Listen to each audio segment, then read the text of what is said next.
Hey bunnies, welcome to another video. We're trying out, I think I said this already, a new setup, a different area of the room. Tell me what you guys think. I know it's a little bit darker. I don't know. Anyways, so let us begin. Have relationships become too transactional? Has sex become too transactional? Have we developed prostitution as normalcy, right? All right. My take on this, and I mentioned this kind of, or I tried to mention this on a podcast the other day, the Fairchild's podcast.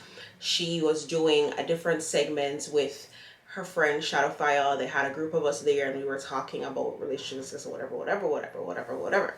And the point I was trying to make is that yes, sex has become more transactional, and that's mainly in part of the way men view women, right? If a woman claims that she likes sex, she enjoys sex, she is a whore. If you're a woman who likes sex, you have to look a certain type of way, you have to speak a certain type of way. If you don't look and speak, and this is where pretty privilege comes in as well, if you don't look and speak a certain way, you can't get away with certain things. For example, liking sex or being a sexual person or giving bun or whatever the case is usually deemed as a more masculine trait, right? It's in their innate nature. To crave sex and want sex and desire sex and to have sex as much as they want or as they can. While this is true for some men, not all men. Not all men want for daga daga 24/7. Not all men will pick up a girl off the road and just have sex with her as soon as they see her. Not all men are like that, and I know that for a fact, right?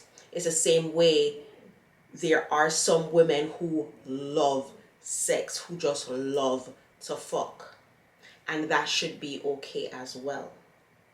Now, what I think makes it so transactional as well is that women are pleasers. Women are the one who are going to go out of their way to make sure that their man is happy in the bedroom. As soon as a woman finds out that she's being cheated on, okay, all right, I need to do backflips in the bedroom. I need to suck more dick. I need to try anal. I need to invite a third person. I need to open up my relationship. Women will do every single thing to try and keep the man except leave the man. You get what I'm saying? Whereas when men get cheated on, and this is again, not all men, when most men or some men, when men typically, the standard, the stereotype is that when men get cheated on, they're out of there. They're done with a relationship. Right? Sex and relationships seem more transactional now based on this thought process. That men can do it, women can do it. Men should do it, women should not do it. Men are also going back, I feel like I'm jumping all over the place. Going back to the whole women are pleasers thing. Men literally, not all men, please don't jump down my throat. Not men, most men, some men, when having sex with women, and this is based off of conversations I've had with other women, men will literally just want to get their dick wet and bust a nut. And I've heard this from other men as well. Men just want to have sex and bust a nut, just want to get their dick wet and bust a nut. Women, it takes us a little bit longer to warm up, to get hot and ready, to, you know, be willing and accepting of anything to reach a climax. There are few men who would take the time and effort to make sure that their girl reaches a climax, right? And that's why I feel like with women, we need to be more selective with who we allow inside of us, right? Not in the sense, not because of what society portrays or what society is going to think of you and call you a whore and a harlot and all these things, but because it's so hard to find the right person who will check all the boxes sexually. right? When you find, or if you find that one person, I say hold on to that person. If you happen to stumble upon two of those people, hold on to two of those people. If you have three, keep those three in your back pocket. Okay, I feel like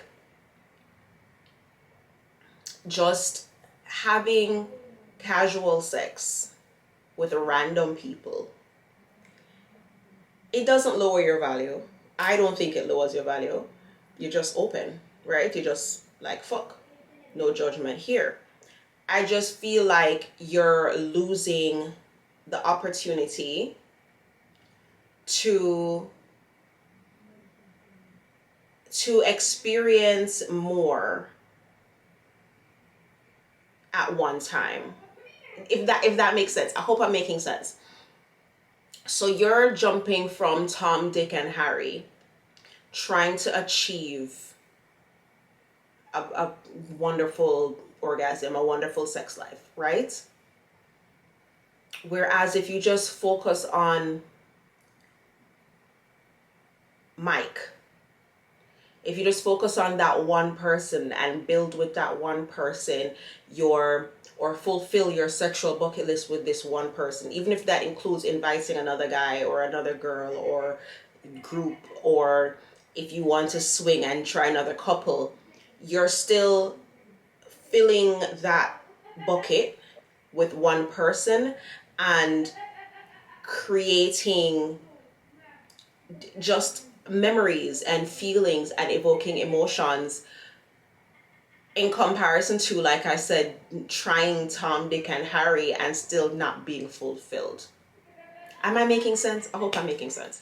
Relationships being transactional also comes down to, like I said, men not pleasing women as well. They're giving them lackluster dick and then expecting the world of women in return. Like, if you're not at least going to give me an orgasm, at least pay for my nails. If you're not going to give me head, at least pay for my wig. You know, do something for me since I'm doing something for you. And yeah, sure, you could probably get vagina elsewhere for $0, for nothing. But then you also have to remember there's a reason why you're attracted to that person in the first place. The reason why you wanted me in the first place. And this is what I come with. Right? So it's either you want this experience or you don't. And again, it sounds transactional because it is. If you're having good sex, and I mean really, really good sex with someone, they're not going to constantly be begging you and asking you for money and begging you and asking you for stuff, because they're so fulfilled. Now, if they are struggling financially or mentally or whatever type of lead, and you're in a position to help them and you're choosing not to help them, you're a piece of shit. That's all I'm going to say about that. I'm not saying give them your entire paycheck. I'm not saying give them, whatever. But if you see your person struggling, or if you know that your person has a certain bill coming up, or they had to do extra to do something, or they really want something and they can't do it right now, but you can do it for them and you're choosing not to, you're wicked. You're wicked. And that has nothing to do with being transactional. You're just wicked. Yeah.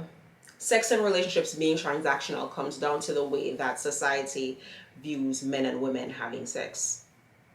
Basically. Pretty much. That's it. The end. Yeah.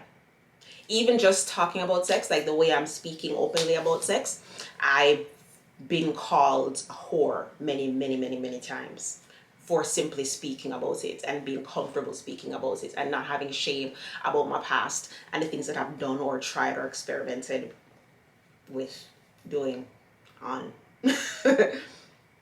So yeah, if you like sex, you enjoy sex with other people, good for you. But at the same time, you don't shame anyone for their preferences, their choices that they make. It's transactional because y'all made it transactional. It's transactional because you're giving her lackluster dick and expecting her to be a top performer for you.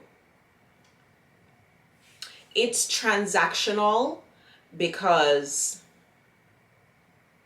it just is. Like, prostitution is the oldest occupation. Like, gets also here. Anyways, thank you guys so much for watching. If you feel like I should have mentioned something that I did not mention, please leave in the comment section below. If you have anything you want to add, please in the comment section below. Thank you guys so much for watching. I think I said that already. Until next time, peace sign and kissy face.